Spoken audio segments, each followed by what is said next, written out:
క్రైస్తవ మతం పుచ్చుకుంటే వాళ్ళ ఎస్సీ హోదా రద్దే అని సుప్రీంకోర్టు ఇచ్చిన తీర్పును, ఆ తీర్పుపై మేము తీవ్రంగా ఖండిస్తున్నాం.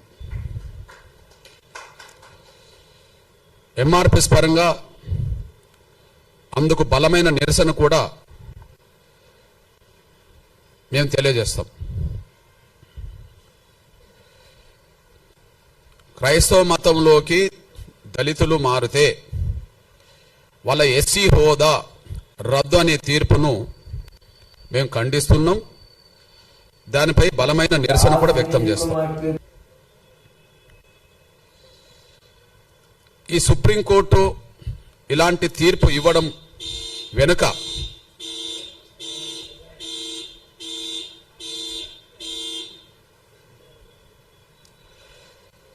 సుప్రీంకోర్టు ఇలాంటి తీర్పు ఇవ్వడం వెనుక 1950 నాడు వచ్చిన రాష్ట్రపతి ఉత్తర్వులను బేస్ చేసుకున్నది. 1950 నాడు వచ్చిన రాష్ట్రపతి ఉత్తర్వులను బేస్ చేసుకున్నట్టుగా ఆ తీర్పు చెప్తున్నది. ఆ ఉత్తర్వులే రాజ్యాంగ విరుద్ధం. ఆ ఉత్తర్వులే వివక్షతో కూడిన ఉత్తర్వులు. ఆ ఉత్తర్వులే రాజ్యాంగ విరుద్ధం. ఆ ఉత్తర్వులు వివక్షతో కూడిన ఉత్తర్వులు. ఈ రెండు తప్పే.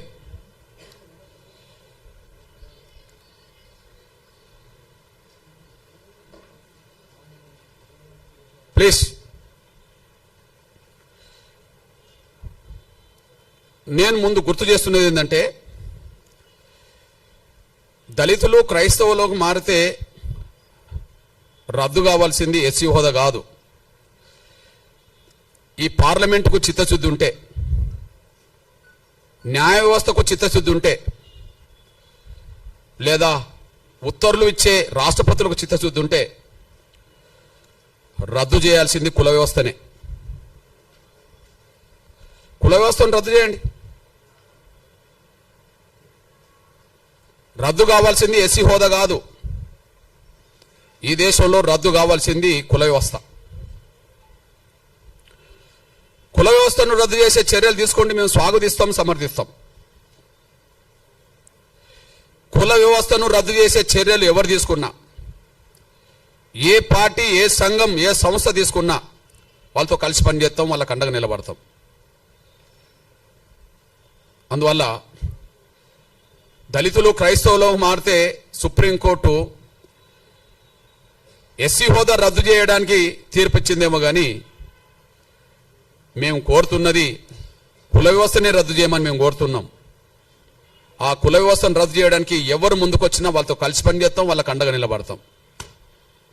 ఎందుకు ఆ మాట మాట్లాడుతున్నామంటే, ఈ దేశ కుల వ్యవస్థలో అత్యంత బాధితులం దళితులమే. ఈ దేశ కుల వ్యవస్థలో అత్యంత బాధితులం దళితులమే. పశువుల కంటే హీనంగా చూడబడ్డది ఈ దేశంలో కుల వ్యవస్థలో దళితులే.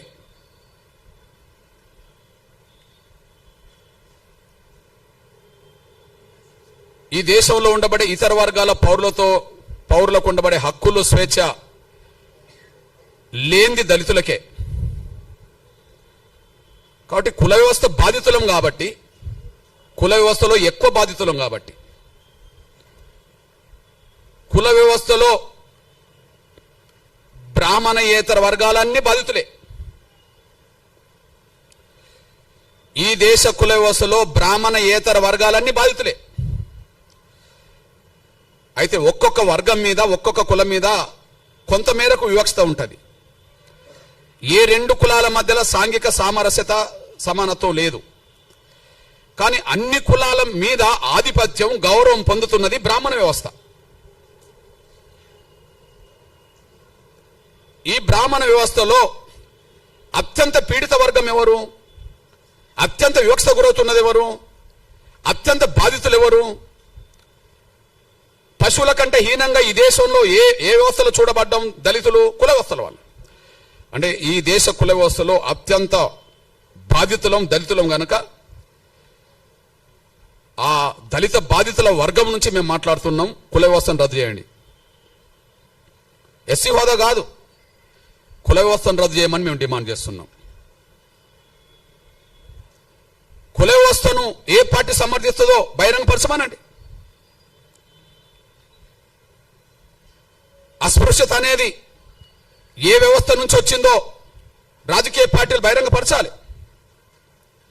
ఈ ప్రపంచంలో ఎక్కడ లేని అస్పృశ్యత ఈ దేశంలో ఏ వ్యవస్థ ద్వారా వచ్చిందో బహిరంగపరచాలి.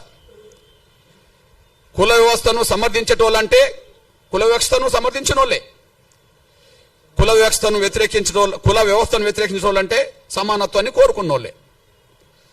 సమానత్వాన్ని ఈ దేశంలో కోరుకునేటోళ్ళు కుల వ్యవస్థ రద్దు కోరుకుంటారు.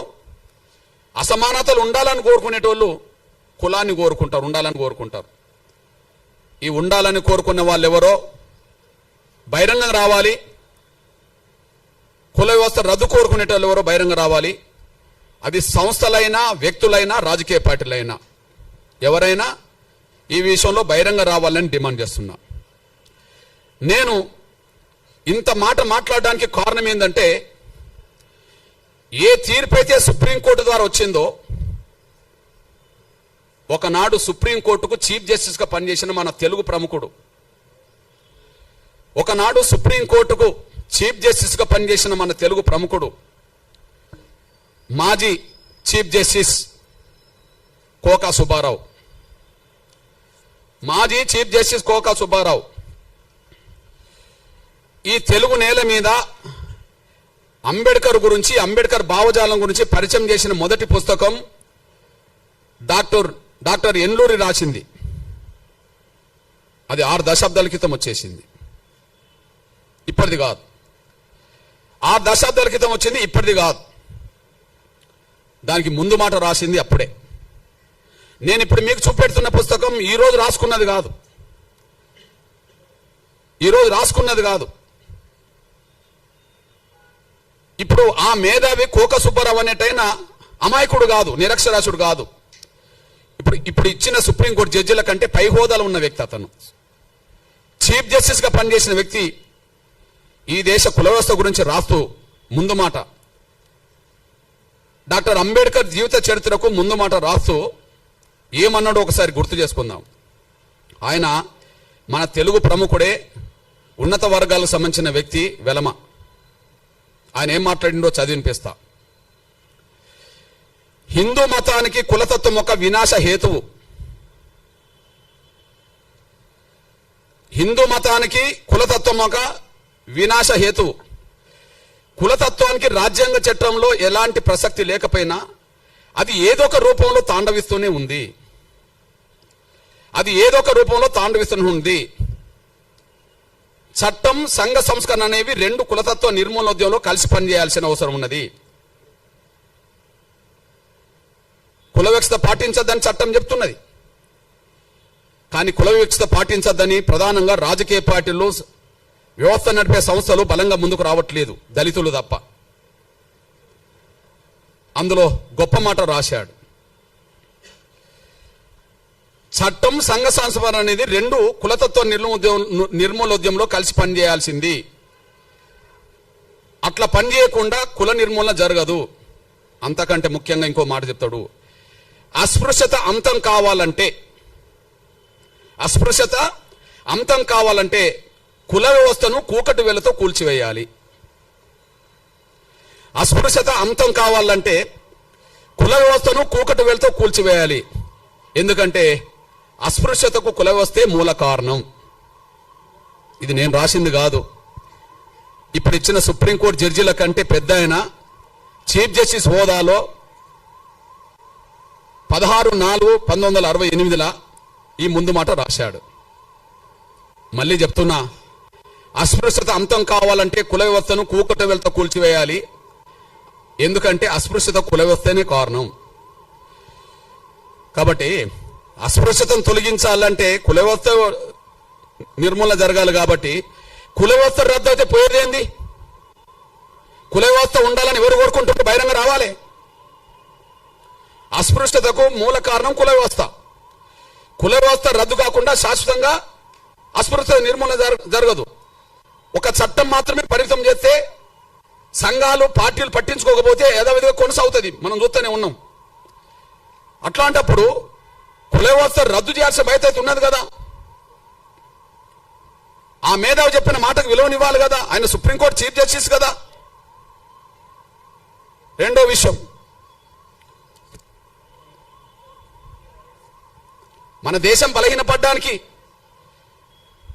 మన దేశం ప్రపంచంలో గౌరవాన్ని పొందకపోవడానికి, మన దేశం బలహీనపడడానికి, మన దేశంలో ఉండబడే 140 కోట్ల మందిలో కేవలం భారతీయులమనే ఒక స్పృహ లేకపోవడానికి, కేవలం భారతీయులమనే స్పృహ లేకపోవడానికి కులమే కారణం కదా.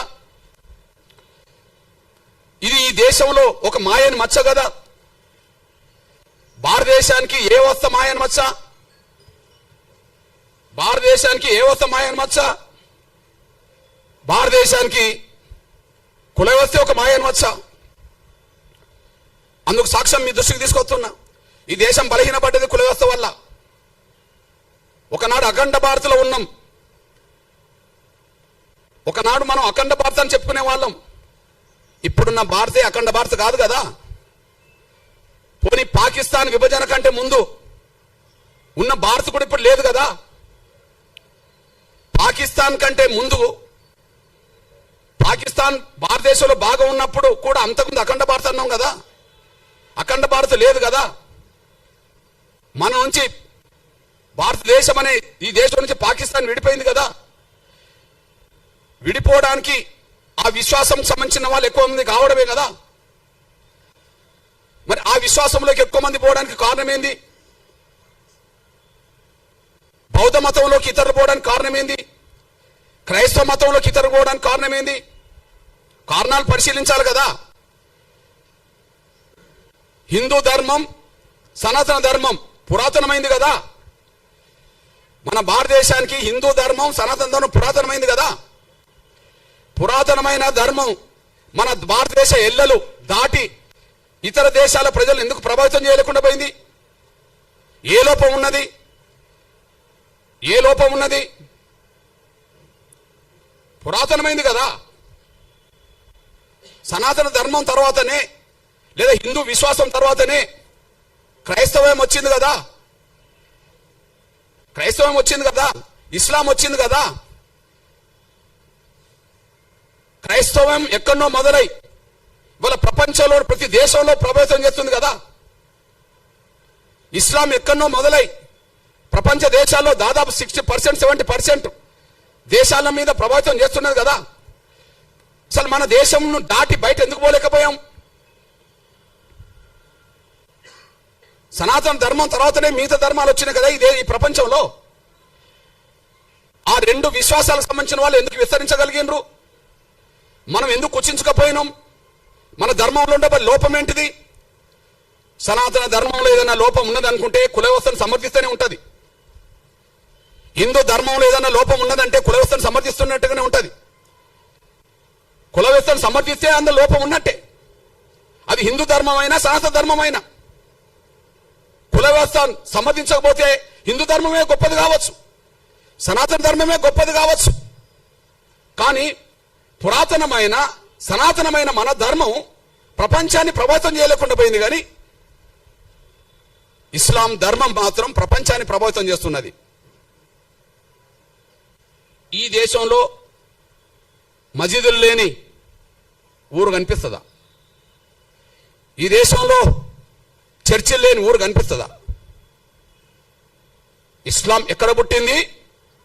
ఇవాళ ప్రపంచంలో ఏ స్థాయిలో నిలబడ్డది? క్రైస్తవం ఎక్కడ పుట్టింది? ఈ ప్రపంచంలో ఏ స్థాయిలో నిలబడ్డది? ఈ రెండింటికంటే ముందు హిందూ ధర్మం సనాతన ధర్మం అయినప్పుడు ప్రపంచాన్ని ఎందుకు ప్రభావితం చేయలేకుండా పోయినాం? మన లోపం ఏంటి? అఖండ భారత్ లేదు. స్వాతంత్రం కంటే ముందున్న భారత్ కూడా లేదు.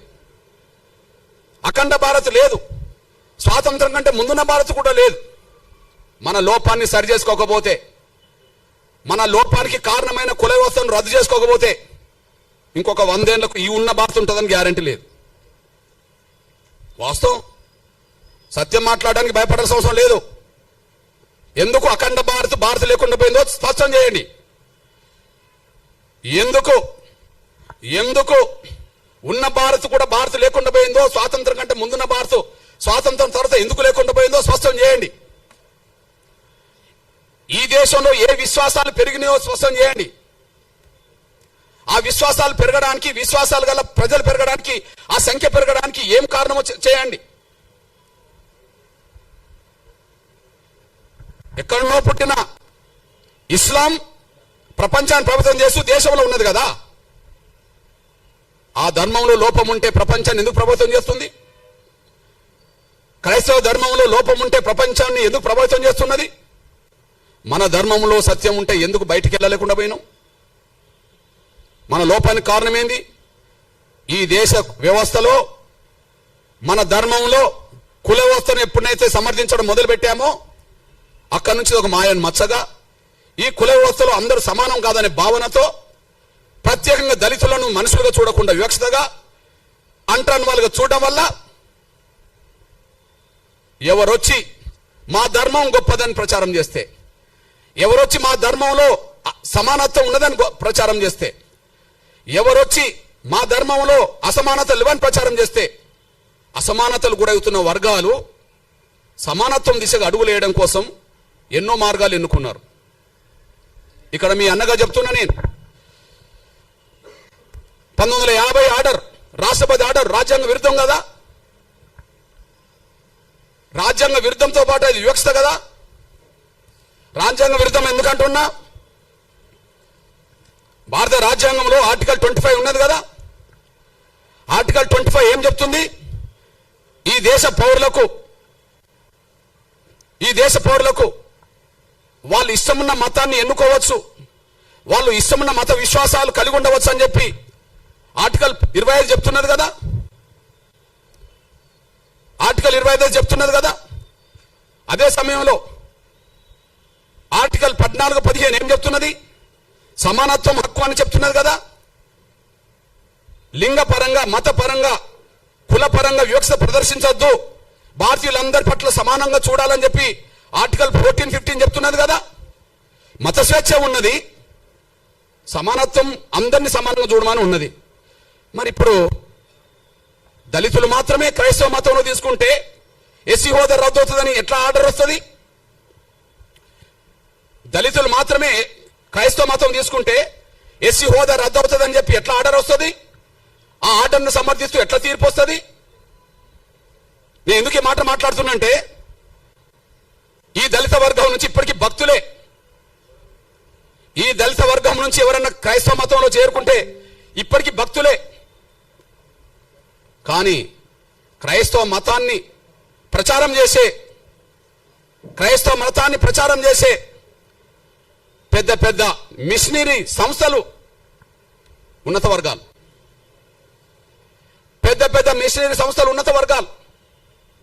అందులో బ్రాహ్మణులు ఉన్నారు, అందులో